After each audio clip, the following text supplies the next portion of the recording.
C'est fort de ses 35 années de service passées aux impôts que Pascal Abina Kouakou, directeur général des impôts, a entretenu les chefs d'entreprise implantés en Côte d'Ivoire sur le thème « Quelle fiscalité pour accompagner l'émergence des entreprises ivoiriennes ?»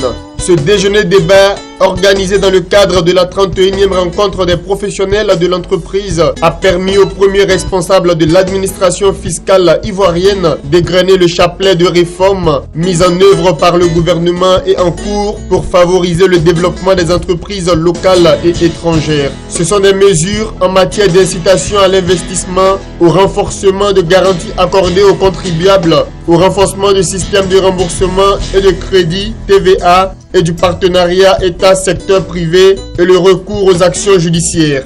L'appui aux entreprises privées constitue un axe majeur du programme de gouvernement. Cette politique a pour but de permettre aux entreprises de prendre une part active à la croissance économique de notre pays et d'accroître subséquemment les recettes fiscales. En réalité, en ce qui concerne les entreprises, la thématique de l'émergence s'analyse plutôt en un renforcement de leur compétitivité au plan national et surtout au niveau international. Ainsi, la fiscalité peut contribuer à l'émergence des entreprises sur la base d'un dispositif légal qui leur est favorable, et ce sera le premier point de mon développement, et d'une gouvernance fiscale axée sur la qualité du service. Ce sera le deuxième point de mon développement. Donc, en premier point, un dispositif fiscal favorable à l'entreprise.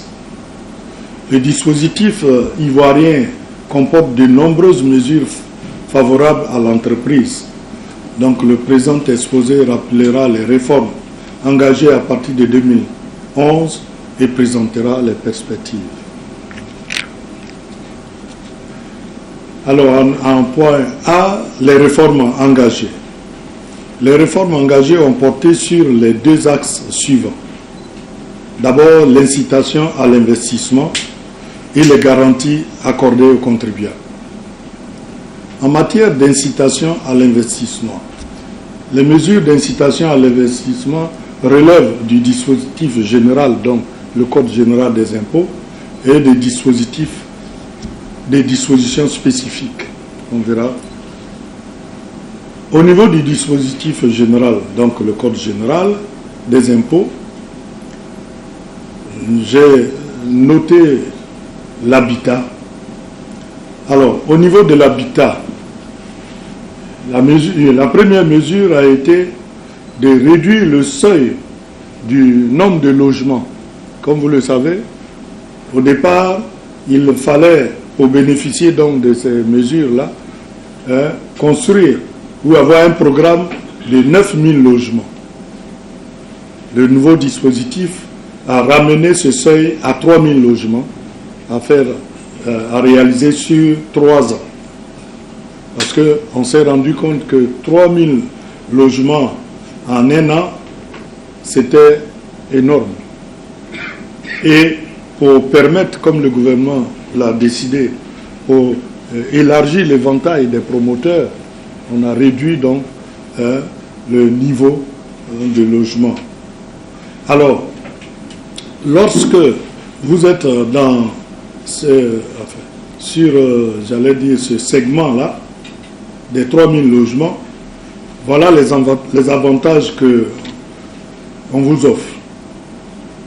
Initialement, le taux d'abattement était de 50%. Nous l'avons porté à 80% pour les entreprises qui réalisent un programme d'au moins 10 000 logements sociaux sur une période de 7 ans. 7 ans. Au niveau de la presse et de l'audiovisuel, on a reconduit et on a même étendu aux entreprises du secteur de l'audiovisuel des mesures d'exonération qui étaient prises depuis 2009 en faveur des entreprises de presse. Donc, cette exonération concerne l'impôt minimum forfaitaire, l'impôt sur le patrimoine foncier, à l'exception des immeubles donnés en location, la contribution nationale pour le développement économique, culturel et social de la nation en ce qui concerne le personnel local. Au niveau de l'agriculture, donc je vous ai parlé de l'habitat, de la presse, et maintenant je vous parle de l'agriculture. Il y a la suspension pour la campagne 2012 et 2013 du droit d'enregistrement perçu sur les actes de vente à l'exportation des produits suivants: le coton, l'anacarde, karité et la cola. Il y a deuxième mesure, la révision à la baisse des tarifs de l'impôt foncier sur les exploitations agricoles par l'annexe 2013. Il s'agit notamment des entreprises agro-industrielles où il y a un impôt foncier au niveau de la superficie. À l'époque, le taux était de 15 000 francs par hectare. Nous avons ramené ce taux à 7 500, c'est-à-dire la moitié. On a réduit de moitié. Au niveau des entreprises industrielles et commerciales, il y a la mesure qui est offerte aux entreprises pour pratiquer un amortissement accéléré de 40% du prix de revient des immeubles construits par les entreprises, ces entreprises industrielles ou commerciales, et qui affectent ces immeubles au logement de leur personnel, qui est porté à 15 ans au lieu de 8 ans pour les investissements réalisés à l'intérieur du pays et dans les zones dites économiques spéciales. Et on rappelle qu'il y a 3 zones. La zone A, la périphérie d'Abidjan et sa banlieue, la zone B, au-delà sur un certain nombre de kilomètres, et puis la zone C, à l'époque, on parlait de CNO. La zone CNO. Donc, la mesure a étendu la durée des exonérations qui était au maximum de 8 ans, maintenant à 15 ans. Les mesures contenues dans les codes particuliers, notamment le code pétrolier et le code minier. Au niveau du code pétrolier, première mesure, c'est l'exonération des entreprises pétrolières de tous impôts et taxes à l'exclusion de l'impôt sur les bénéfices. Au niveau du code minier, en phase de recherche, l'exonération concerne les importations, de toutes les importations, j'allais dire, des titulaires des permis de recherche et de leurs sous-traitants. Donc l'exonération porte sur les droits de douane et de la TVA. En phase d'exploration, il y a l'exonération pour la réalisation et l'extension des investissements. Donc là également, cette exonération concerne les droits de douane et la TVA. Deuxième point, le renforcement des garanties accordées aux contribuables. Parce que le contribuable, pour nous, est un partenaire. Aujourd'hui, nous disons que c'est un client et nous mettons tout en œuvre pour qu'il soit reçu, en tout cas dans nos services, avec le sourire, pour que lui aussi, il paye son impôt en souriant. C'est l'ambition que nous nous donnons. Et donc, on a pris des mesures pour que ça soit ainsi. C'est pourquoi en matière de contrôle fiscal, nous avons pris une mesure pour réduire de moitié la durée du contrôle en entreprise. À l'époque, c'était de 12 mois. Maintenant, nous l'avons réduit à 6 mois pour la vérification générale et de 30 à 15 jours pour le contrôle ponctuel. Pourquoi? Parce que, moi, en tant qu'ancien vérificateur, je sais de quoi je parle. Uniquement la présence d'un vérificateur dans une entreprise, c'est du traumatisme. Même si l'entreprise est à jour, mais à ma connaissance, il n'y en a pas beaucoup qui peuvent dire « nous, on est totalement à jour ». Si c'était le cas, je crois que notre place serait au village, parce qu'on n'aurait pas la raison d'être là. Alors, donc, connaissant ce traumatisme-là, nous avons dit qu'il ne faut pas que les vérificateurs restent trop longtemps pour traumatiser nos contribuables qui sont nos clients. Et c'est pourquoi nous avons réduit les durées de présence. Il y a aussi, toujours pour le contribuable, on a relevé le délai de saisine de la commission mixte paritaire. À l'époque, c'était 15 jours. Nous l'avons porté à 30 jours. En matière de contentieux administratif, la mesure a consisté à séparer des fonctions de contrôle et d'instruction du dossier pour garantir l'impartialité des décisions. C'est vrai qu'à notre époque, quand j'étais vérificateur, quand à la suite d'un contrôle il y a un contentieux, c'est le même vérificateur, en tout cas, qui doit instruire le dossier. Il est bien entendu évident qu'il ne va pas se dédire. Donc ça crée des problèmes. C'est pourquoi maintenant, tout ce qui est contentieux est détaché des services de contrôle. Et c'est notre service de la législation et du contentieux qui instruit les dossiers. Nous les appelons là-bas les juges. Et leurs collègues, les chahutants, les appellent la Cour suprême. Voilà. Donc, c'est pour maintenir une impartialité des décisions.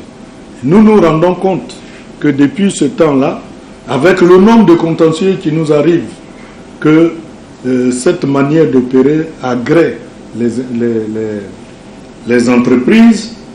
Il arrive des moments, je ne dis pas souvent, où on a eu à effectivement annuler des contrôles fiscaux qui ont été opérés.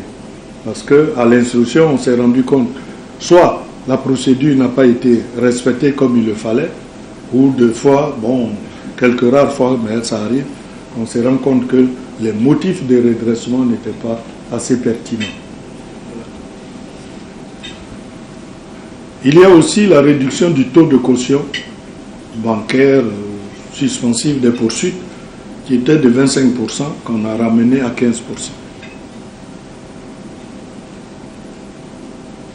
Bien.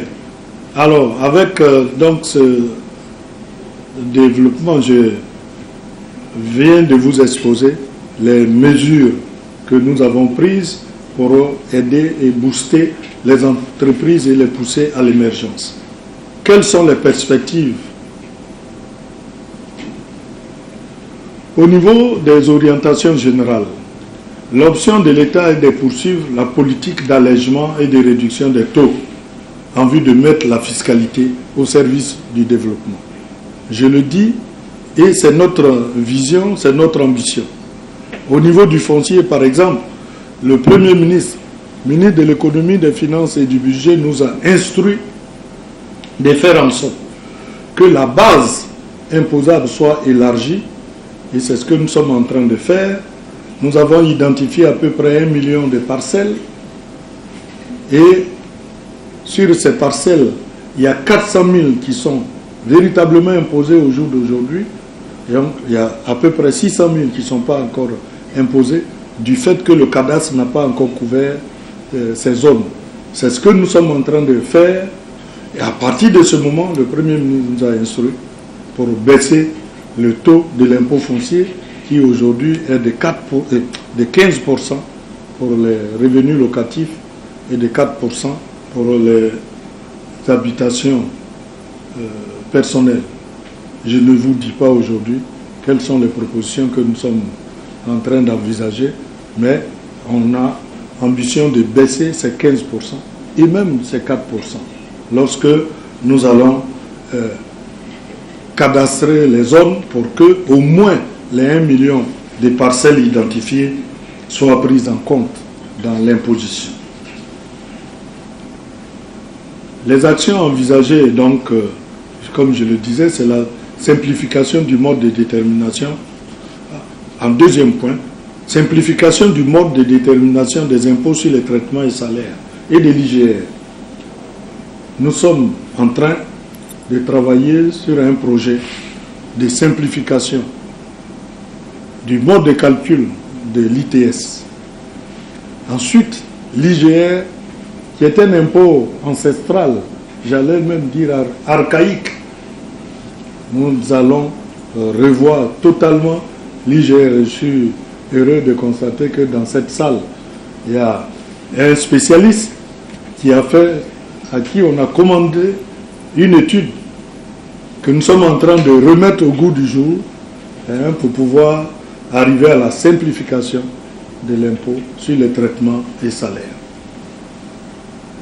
Les orientations spécifiques au secteur prioritaire, donc c'est l'agriculture et l'agro-industrie, j'en ai parlé, mais les réformes en entreprises seront poursuivies au cours des prochaines années.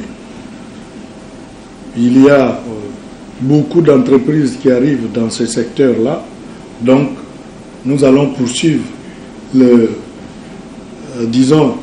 mesures d'incitation et d'aide à ces entreprises, parce que l'ambition de la Côte d'Ivoire, c'est de parvenir à l'autosuffisance alimentaire et de faire de notre pays le grenier de l'Afrique de l'Ouest.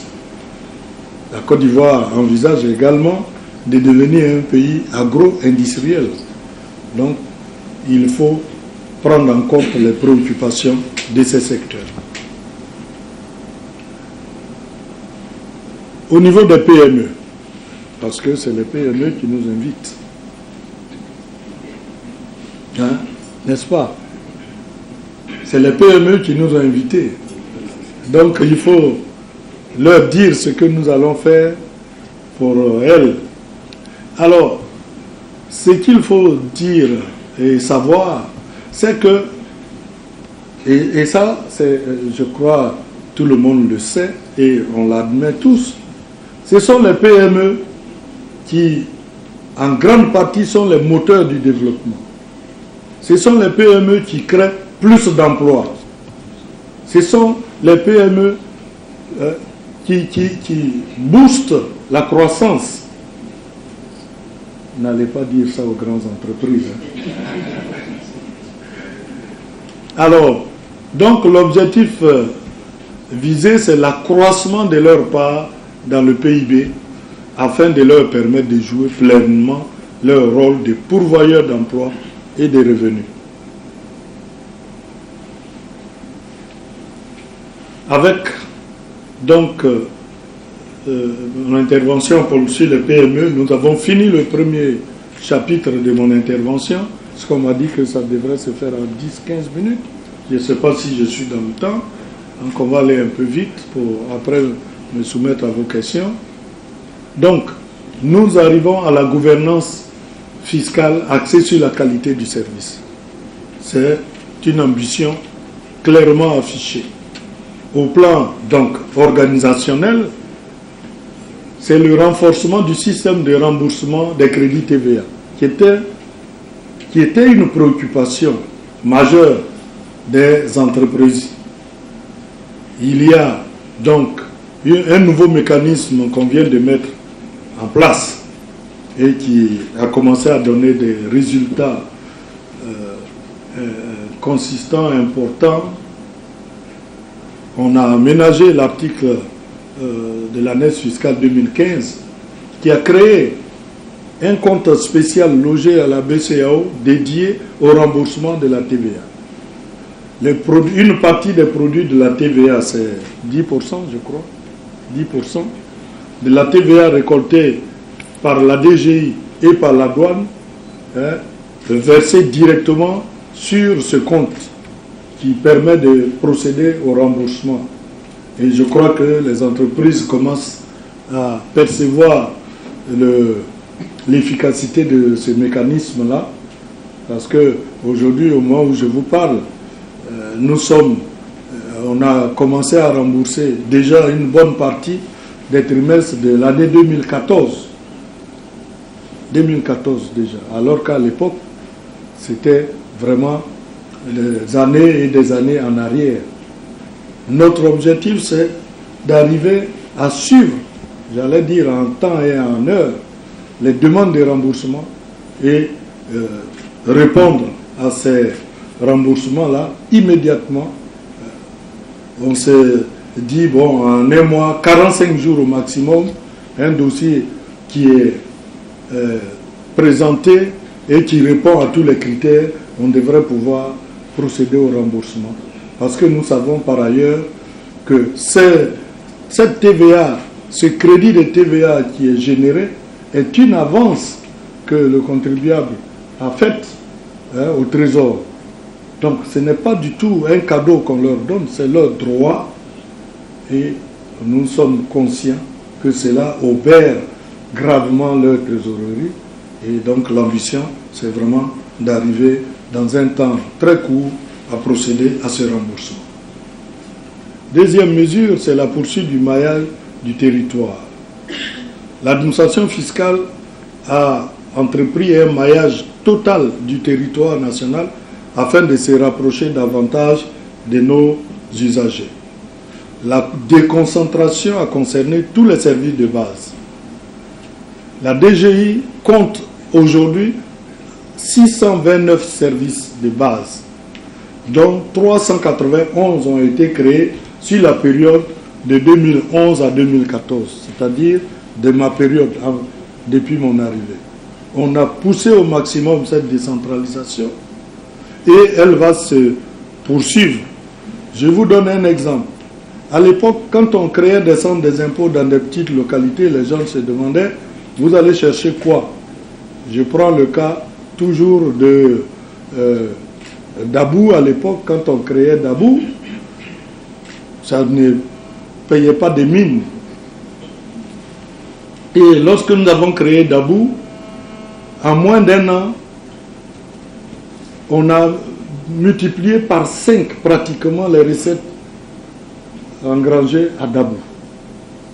On était à peine 50 à 100 millions, même pas. Quand on a installé le centre des impôts, le centre de santé, j'ai failli dire, on est passé à pratiquement 600 millions. Et donc l'exemple nous a déterminé à aller plus loin. Aujourd'hui, je prends des cas. Kounfao, beaucoup peut-être connaissent ou ne connaissent pas. À l'époque, Kounfao dépendait des Tanda, c'est à 40 km de là.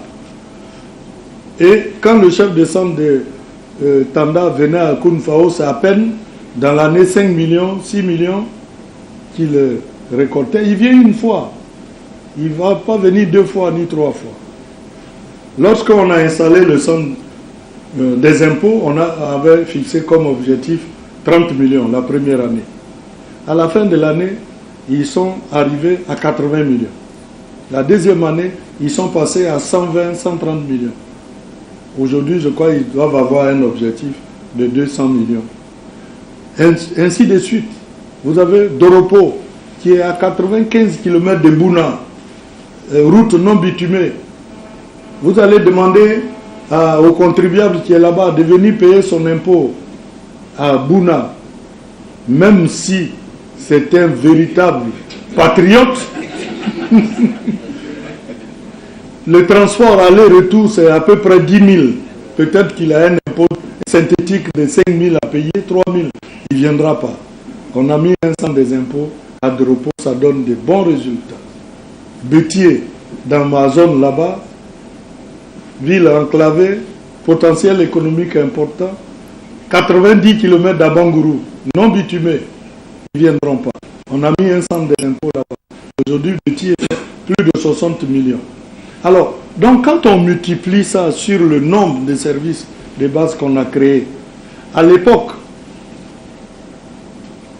tous les services de l'intérieur, les villes en question que j'ai citées, hormis San Pedro, qui est un cas particulier, rapportaient à peine 10 milliards par an dans nos recettes. À peine. Tous les départements, les villes. Depuis qu'on a fait la décentralisation, tous les chefs-lieux de département, pratiquement, ont un système des impôts. Même des villes comme Niablé, Bono, Meyadji, qu'on a créé.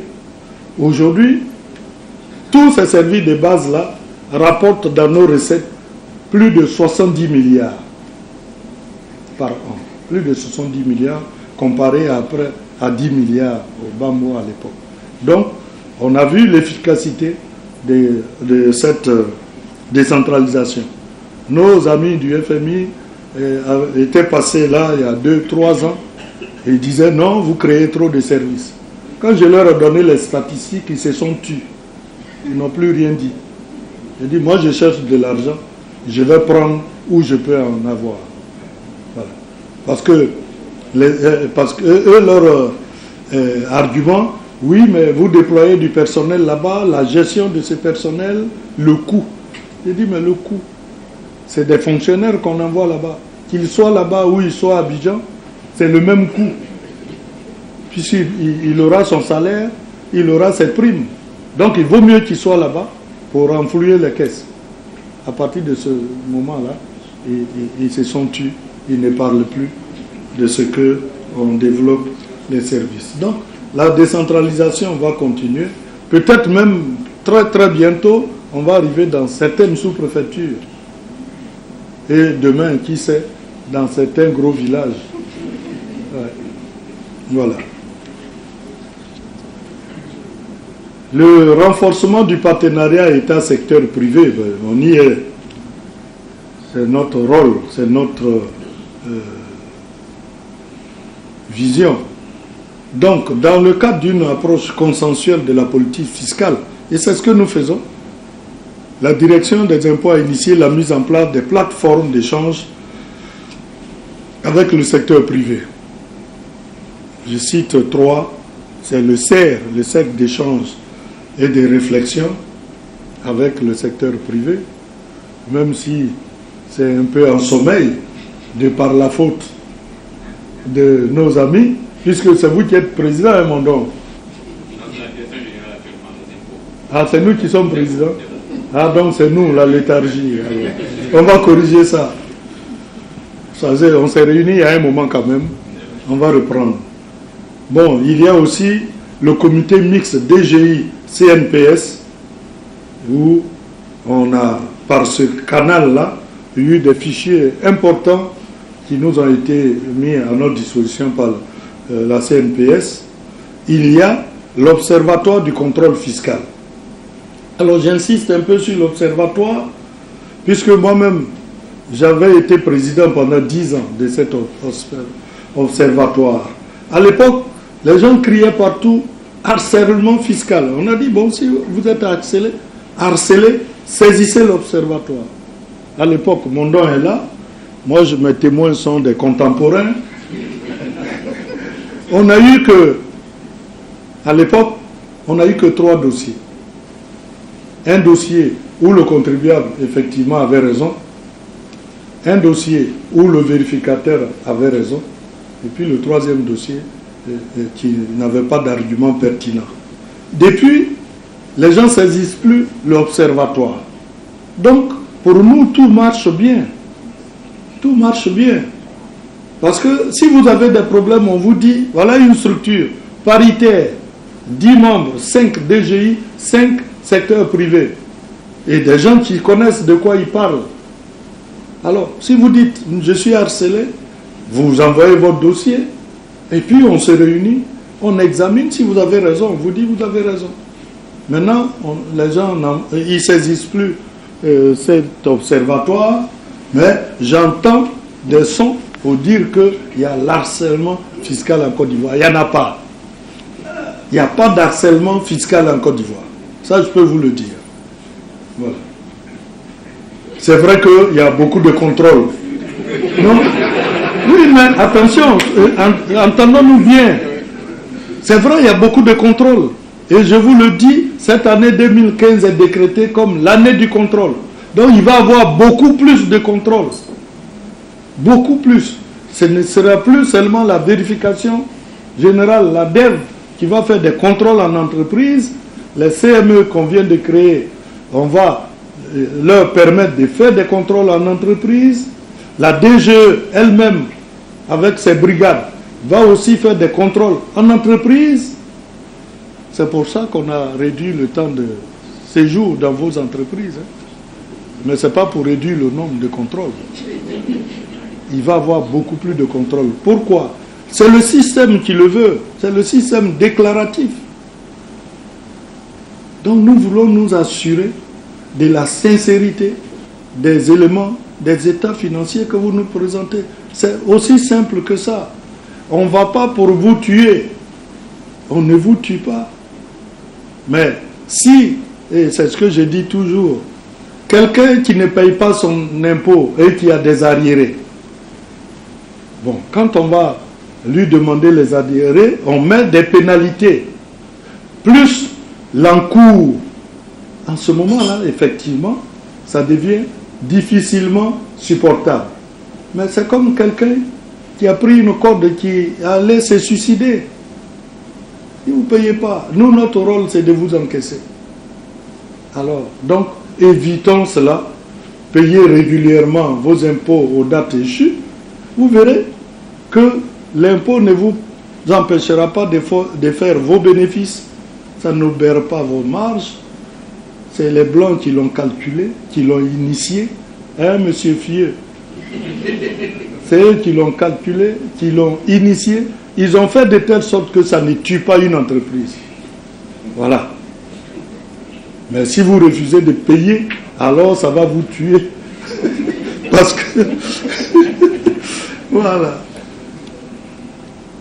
Donc cette politique d'ouverture de l'administration fiscale au secteur privé nécessite d'être poursuivie et elle va être poursuivie et renforcée.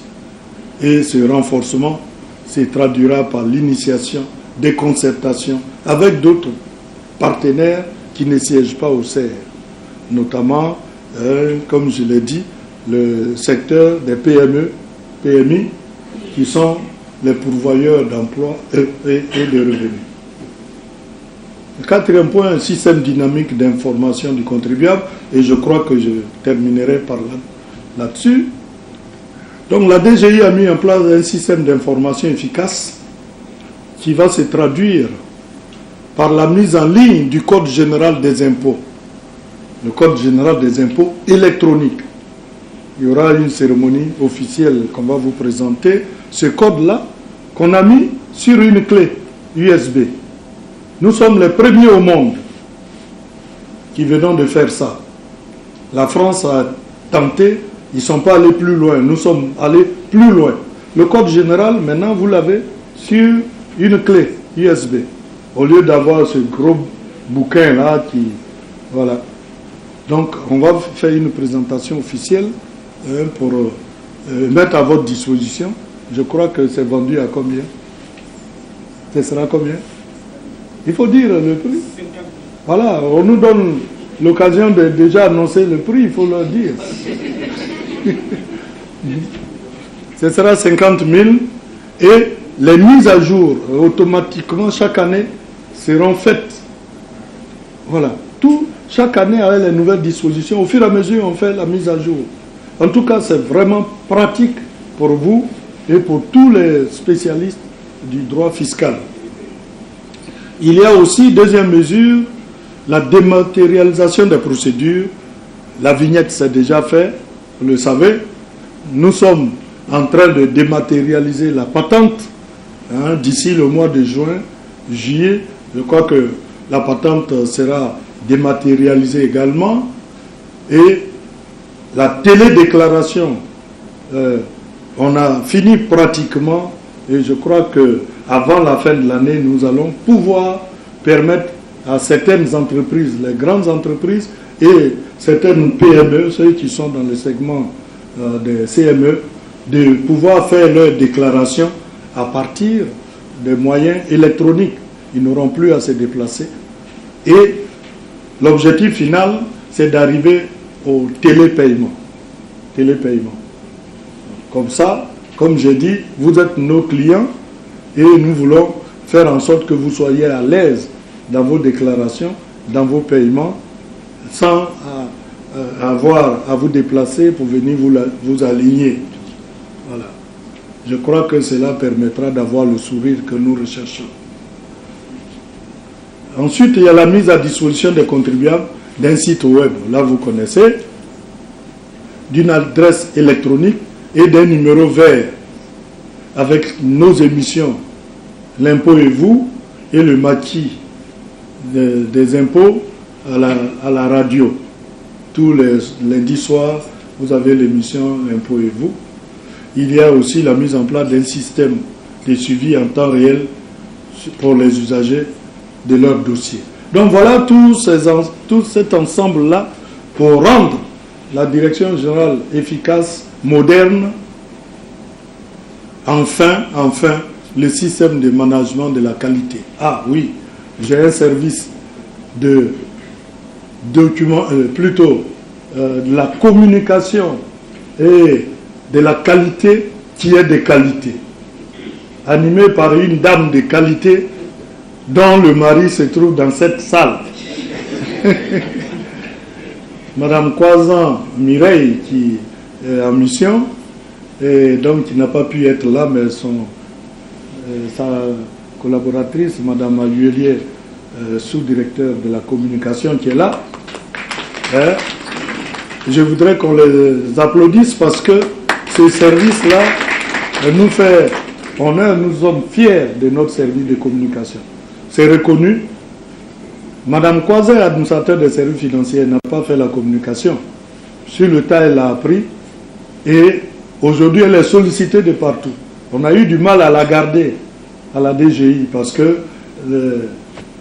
là-haut, les gens voulaient la prendre. On